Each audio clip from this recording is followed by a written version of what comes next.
Ulasan kenapa Said Didu menolak mediasi dengan APDESI. Kronologis. 1. Tawaran mediasi datang lewat seseorang saat saya istirahat makan siang sekitar jam 15.15 waktu Indonesia bagian Barat. Saya langsung jawab, saya hanya berjuang untuk hentikan penggusuran rakyat di PSN PIK 2 dan wilayah lain.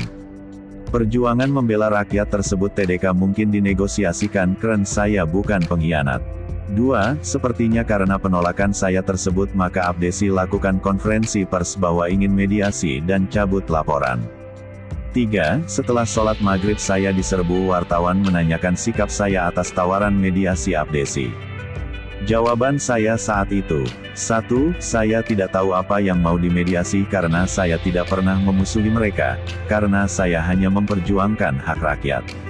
2. Substansi yang saya sampaikan selama ini adalah kritikan sesuai fakta, bukan berita bohong sehingga mari kita buktikan saja. 3. Saran saya agar mereka perbaiki saja pelaksanaan kebijakan agar tidak merugikan rakyat. Alasan menolak mediasi. 1. Saya berjuang bukan untuk kepentingan pribadi saya, tapi untuk hentikan kezaliman penggusuran oleh pengembang PSN PIK 2. 2. Saya tidak biasa bekerja di ruang tertutup. 3. Saya tidak tahu apa yang mau dimusyawarahkan, dan apa posisi hukum Abdesi dalam kasus laporan mahkota, karena laporan mahkota ke polisi dilakukan sendiri sementara yang dilaporkan tidak terkait dengan dirinya. 4. Terkait tuduhan berita bohong, faktanya. A. Abdesi secara terbuka terkait langsung dengan pembebasan lahan untuk PIK 2, lihat foto kantor pembebasan lahan dan lokasi proyek PIK 2, jelas-jelas tertulis didukung oleh Abdesi Kabupaten Tangerang. Saya tidak bisa musyawarah dengan pihak penggusur rakyat. B. Kepala desa adalah pejabat publik, sehingga boleh dikritik. C. Transaksi jual beli tanah di PSN PIK 2, seperti umumnya, dipastikan melibatkan aparat desa.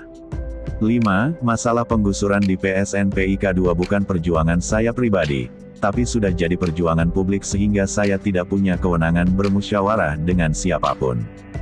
Saran ke Abdesi. Saran saya, daripada ngurusin mediasi, lebih baik Abdesi melakukan. 1. Hentikan dukungan Abdesi kepada pengembang pembebasan lahan PIK 2, karena itu bentuk kolusi dan bisa mengarah ke korupsi. 2. Minta dan sebarkan peta batasan PSB PIK 2 yang sebenarnya hanya 1755 ha tapi kenapa sampai Tanara.